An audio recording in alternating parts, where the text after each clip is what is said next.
गौरव, एक छोटा सा रेशमी कपड़ों की दुकान चलाने वाला व्यापारी, अपने बिजनेस को बढ़ाने के लिए उधारी पर माल लेना चाहता था। पर सप्लायर शर्मा बिना किसी भरोसे के उधारी पर माल नहीं दे रहा था। तभी बीच में आया गौरव का करीबी दोस्त संदीप। उसने शर्मा से कहा, आप गौरव को 1 लाख रुपये तक का कपड़ा उधारी पर दे दीजिए। अगर वो नहीं चुकाएगा तो मैं गारंटी देता हूं, मैं भर दूंगा। शर्मा ने सोचा, चलो अब तो श्योरिटी मिल गई, और पहले ही महीने में 40,000 रुपये का माल गौरव को दे दिया।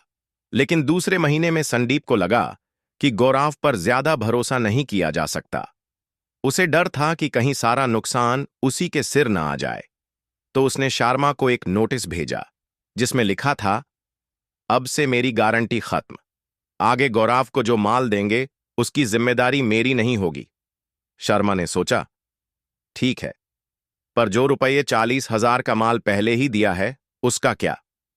फिर एक दिन गौरव ने उस 40,000 रुपये की उधारी चुकाने से मना कर दिया। अब शर्मा सीधे संदीप के पास पहुंचा और बोला, भाई साहब, आपने गारंटी दी थी, अब पैसे दो। संदीप बोला, मैंने तो गारंटी रिवोक कर दी थी। शर्मा ने मुस्कुराकर कहा, वो फ्यूचर सप्लाई के लिए थी।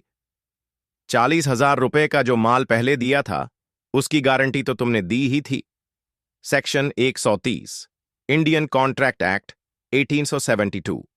कंटिन्यूइंग गारंटी को श्योरिटी किसी भी समय रिवोक कर सकता है, लेकिन केवल फ्यूचर ट्रांजैक्शंस के लिए। रिवोकेशन के पहले जो भी ट्रांजैक्शंस हो चुके हैं उनकी जिम्मेदारी स्टिल रहती है। पहले से हुए सौदों के लिए श्योरिटी जिम्मेदार रहेगा, लेकिन नोटिस के बाद के सौदों के लिए उसकी जिम्मेदारी खत्म हो जाएगी। निष्कर्ष, कंक्लूजन, संदीप अब फ्यूचर में दिए गए माल की जिम्मेदारी से मुक्त है, क्योंकि उसने समय रहते गारंटी रिवोक कर दी थी। लेकिन 40,000 रुपये का जो माल पहले ही दिया जा चुका था उसके लिए वो पूरी तरह जिम्मेदार रहेगा। अगर गौरव उस रकम को नहीं चुकाता तो शर्मा संदीप से वो 40,000 रुपये वसूल सकता है। अगर आपको यह वीडियो अच्छा लगा हो तो इसे लाइक और शेयर करें और हमारे चैनल को सब्सक्राइब करें।